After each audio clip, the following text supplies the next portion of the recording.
অনেক দিন পর আবার রান্নাঘর থেকে ভিডিও স্টার্ট করলাম। নমস্কার, কেমন আছেন সবাই? আশা করি সবাই খুব ভালো আছেন। আমরাও বেশ ভালো আছি। আমি কনক চলে এসেছি আবার একটা নতুন ভিডিওর সঙ্গে। আজ থেকে মেয়ের স্কুল চালু হয়ে গেছে, তাই সকাল সকাল উঠে রান্নাঘরে চলে এসেছিলাম, কারণ মেয়ের নাস্তা করতে হবে। আজ ওকে পরোটা বানিয়ে দিয়েছিলাম আর আলু আর সবুজ মটর দিয়ে সবজি বানিয়ে দিয়েছিলাম।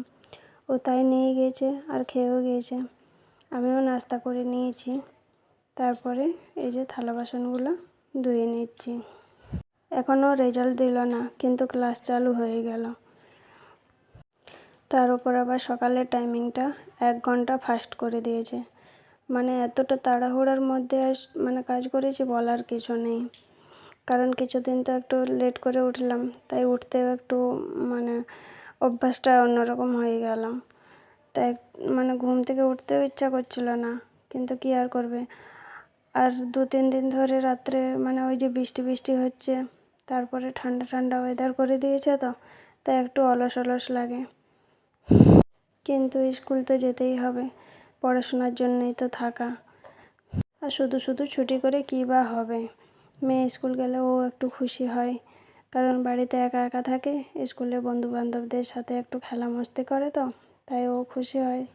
তাই ওকেও বললাম যাও, চলে যাও। ও তো উঠে গেছে এক চান্সে, কারণ অনেক দিন ছুটি রয়েছিল, তাই ওর মনটাও একটু অন্যরকম হয়েছিল। তাই ও আরামসে উঠে গেছে স্কুল যাওয়ার জন্য। তারপর মেয়েকে ছেড়ে এসে আমিও রান্নাঘরের কাজ সেরে নিলাম। রান্নাঘরের কাজ বলতে ওই যে সকালবেলার এখনও দুপুরে খাবার বানানো হয়নি।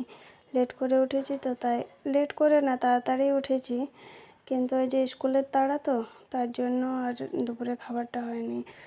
10 বছরের একটা যে রুটিন ছিল, সেটা কেমন যেন এলোমেলো হয়ে গেল। কখন যে কী করব কিছু বুঝে উঠতেই পারছি না। দেখি ধীরে ধীরে আবার একটা রুটিনে বাঁধতে হবে, নয়তো এই যে সকালবেলা ওঠা, মেয়ের নাস্তা টাস্তা এসবে না প্রবলেম হয়ে যাবে। আবার বেশি সমস্যা হচ্ছে যেটাতে ওই যে 1 ঘন্টা স্কুলটা ফাস্ট করে দিয়েছে, তো যদিও শীতকাল তো শেষ হয়ে গেছে, কিছু ঠান্ডাটা সেরকম নেই, কিন্তু গরম পড়েই গিয়েছিল। কিন্তু ওই যে বৃষ্টি পড়ার কারণে আবার বেশ ঠান্ডা ঠান্ডা লাগছে, তাই সকালটা উঠতেও একটু অলস অলস লাগছে। আর রাত্রে প্রচণ্ড মশা লাগছিল, তাই আবার মশারিটা বের করেছিলাম। কারণ রাত্রের দিকটা আর সকালের দিকটা বেশ ঠান্ডা ঠান্ডা, তাই আর ফ্যান চালাতে পারিনি, তাই মশারিটাই বের করেছিলাম। মশা শুরু হয়ে গেছে। আর এই মশারিটা কিনেছিলাম যখন আমার করোনা হয়েছিল, তখন এরকম অবস্থা, না ফ্যান চালাতে পারতাম আর না এরকমই মশাও লাগতো। তাই তখন এই মশারিটা কিনেছিলাম। কিছু কিছু স্মৃতি রয়ে যায় মনের কোণে, তাই না? যেগুলো ভুলতে চাইলেও হয়তো ভোলা যায় না, কারণ একা সেই সময় কী যে কষ্ট পেয়েছি। ছোট্ট মেয়ে আর হাজব্যান্ড আর এই একটা রুমের মধ্যে। এই রুমে ছিলাম না, তখন অন্য জায়গায় থাকতাম, কিন্তু প্রচণ্ড কষ্ট হয়েছিল। আর ওই ব্যাগটা বের করে দিয়েছিলাম মেয়েকে, যে স্কুল নিয়ে যাবে বলে, কারণ এখন তো বই খাতা সেরকম নেই। কিন্তু না, সে ওই বড় ব্যাগটাই নিয়ে যাবে। আর আমি ভাবছিলাম ওই ব্যাগটা কাঁচা আছে, আবার সেই নোংরা হয়ে যাবে। কিন্তু কী আর করা যায়। মেয়ে বললো না, আমি ছোটো ব্যাগটা নেব না। ওটা ওর ক্লাস 1-এর ব্যাগ ছিল, তখন একটু বই খাতা কম ছিল বলে ওটাতেই হয়ে যেত, কিন্তু 2-এ আর ওইটা হয়নি বলে ওই বড়োটা কেনা হয়েছিল। তো তাও ছোটোটা নিয়ে গেল না, তাই আবার ঘুরে তুলে রেখে দিলাম। তারপরে এই যে ঝাড়ু টাড়ু দিয়ে দিচ্ছি। একবার ঝাড়ু দেওয়া হয়েছে, আর একবার দিয়ে দিচ্ছি, কারণ বিছানা টিছানা তোলার পর আর একবার ঝাড়ু দিতেই হয়, না তো আবার অনেক নোংরা হয়ে যায়, তখন ওই অবস্থায় ঘর মোছা যায় না। তাই আর সকালবেলার ঝাড়ু দেওয়াটা তো সেইভাবে হয় না, তাড়াহুড়োর মধ্যে ওই ওপর হয়ে যায়। আজকে আর বসে ঘর মুছতে ইচ্ছা করলো না, তাই এই ওয়াইপারটায় জড়িয়েই আজকে ঘর মুছে নিচ্ছি। এই ওয়াইপারে কাপড় জড়িয়ে ঘর মোছা, এটা আমি পানিপথে এসেই শিখেছি। এদিকের প্রায় সবাই হয় বসে মুছে, আর যদি বসে না মুছতে ইচ্ছা করে তাহলে দেখি এভাবেই মুছে কেউ কেউ। কিন্তু ওই যে মপগুলো, ওগুলো এদিকে খুব একটা ইউজ করে না দেখেছি, তাই এদের কাছ থেকেই শিখেছি এভাবে ঘর মোছা। কোনো দিন আমি বেশিরভাগটা বসেই মুছি, কিন্তু কোনো দিন যখন ইচ্ছা করে না, তখন আবার এই ওয়াইফারের মধ্যে কাপড় জড়িয়ে মুছে নিই। এগুলোতে উঠান বারান্দা ভালো হয়, রুমগুলোতে একটু অসুবিধা হয় কারণ ছোট্ট রুম তো। তারপর স্নান পুজো সেরে এই যে কয়েকটা জামা কাপড় বেরিয়েছে, সেগুলো ছাদে মেলতে চলে এসেছি। আচ্ছা বন্ধুরা, আমার ভিডিও আপনাদের কেমন লাগছে অবশ্যই কমেন্টের মাধ্যমে জানাবেন। আর যদি ভালো লাগে একটা লাইক সাবস্ক্রাইব করে দেওয়ার অনুরোধ রইল। আর যদি ভিডিওর মধ্যে কোনো ভুল ত্রুটি করে থাকি, ছোট বোন বা দিদির মতো একটু মাফ করে দেবেন। তারপরে রান্নাঘর চলে এসেছিলাম। এই যে আলু আর পেঁয়াজ কেটে নিচ্ছি, আজকে চিকেনের ঝোল বানাবো, তাই ছোট ছোট আলু দেখে কেটে নিলাম। কারণ এইভাবে আলু যদি হয় মানে মিডিয়াম সাইজের, সেই আলুতেই আমার বেশি ভালো লাগে। ও বড়গুলো 4 টুকরো 5 টুকরো করলে ওটা আমার খুব একটা ভালো লাগে না, তাই ছোট্ট ছোট মিডিয়াম সাইজের আলুগুলোই চিকেনের সাথে আমার বেশি ভালো লাগে। তাই ওই সাইজ দেখে কেটে নিলাম কয়েকটা আলু। আর আলুটা একটু বেশিই দিয়েছি, কারণ তাহলে রাত্রে যদি একটু আলু আর ঝোল থেকে যায় তাহলে তাই দিয়ে রুটি খাওয়া হয়ে যাবে। এ মেয়ে তো কিছু সবজি খেতে চায় না, আর একার জন্য কী যে সবজি বানাবো বুঝে উঠতে পারি না, তাই একটু বেশি করেই আলু দিলাম। আর কুকারের মধ্যে ভাত চাপিয়েছিলাম, সিটি দিয়েছি, গ্যাস বন্ধ করে দিয়েছি। এদিকে আলু যতক্ষণ না ভাজা হচ্ছে ততক্ষণে পেঁয়াজ টমেটো কেটে নিচ্ছি। মশলা তো রেডি করাই আছে আগের থেকেই, আগে মশলা রেডি করে নিয়েছিলাম।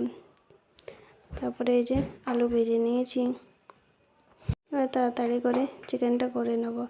হাজব্যান্ড যখন ছিল সকালবেলা উঠে রান্না করতে খুবই কষ্ট লাগতো, ঠিক আছে, কিন্তু সকালবেলা রান্নাটা হয়ে গেলে একটা বড় কাজ যেন চুকে যেত।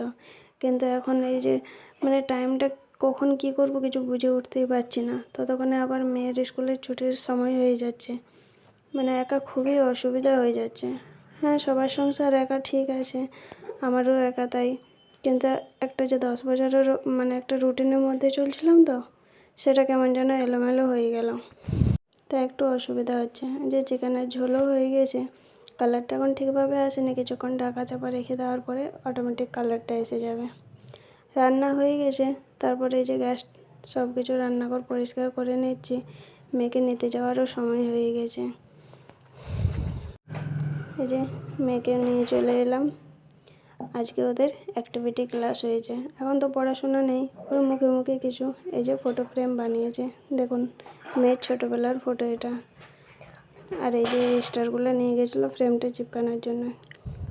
তারপর মেয়েকে ফ্রেশ করিয়ে খাবার খেতে চলে এসেছি, আর ভিডিও করা হয়নি, বিকেলটা অনেক ব্যস্ততার মধ্যে গেছে আজ। তারপর একেবারে চলে এসেছি রাত্রে, 3টে পরোটা বানিয়ে নেবো, মেয়ের জন্য 2টো আর আমার জন্য একটা, কারণ রাত্রে খুব একটা খেতে ইচ্ছা করছিল না। এবার যদি আমি না খাই তাহলে মেয়ে একা একটু ওর অন্যরকম লাগে, তাই ভাবলাম আমার জন্য একটা বানাই আর মেয়ের জন্য 2টো বানাই। আর আজকে স্কোয়ারভাবে বানাচ্ছি, মেয়ে তো খুব খুশি হবে, কারণ সকালবেলা যখন বানাই তখন তো আর এই শেপ করে ধৈর্য ধরে বানানো হয় না, তাই গোল গোল করেই বানিয়ে দিই। কিন্তু এই রাত্রে একটু সময় ছিল, সময় বলতে 9টা তো পেরিয়েই গেছিলো, ভাবলাম একটু স্কোয়ার করে করে দিই। এই যে শেপ সাইজ একটু অন্যরকম হবে, কালারফুল হবে। কখনো যদি পালং শাক বা বিটরুট দিয়ে করি তখন কালারটা চেঞ্জ হয়ে যায়। এসব আলাদা আলাদা টাইপে করে দিলে মেয়ে খুব খুশি হয়ে আবার খেয়ে নেয়। নর্মাল রুটি সাদা ভাত এইসবে ওর একটু কেমন যেন অন্যরকম করে, আবার ভাতটাই যখন অন্যরকমভাবে করে দেবো তখন ঠিক খেয়ে নেবে। আবার নর্মাল রুটিটাও যখন আবার এই যে মানে এইভাবে পরোটা তরোটা করে দেবো তখনও আবার ঠিক খেয়ে নেবে। তাই ভাবলাম আজ অনেক দিন পরেই এই স্কোয়ার পরোটা বানিয়ে নিলাম, মেয়েও খুশি হবে, আমারও ভালো লাগবে। আর চিকেন তো রয়েছে, চিকেনের ঝোল আর আলু, আর চিকেনও রয়েছে 2 পিস, তাই মেয়েও খেয়ে নেবে। ওটা দিয়ে আমি একটু আলু নিয়ে নেবো, ওটা দিয়ে আমারও হয়ে যাবে।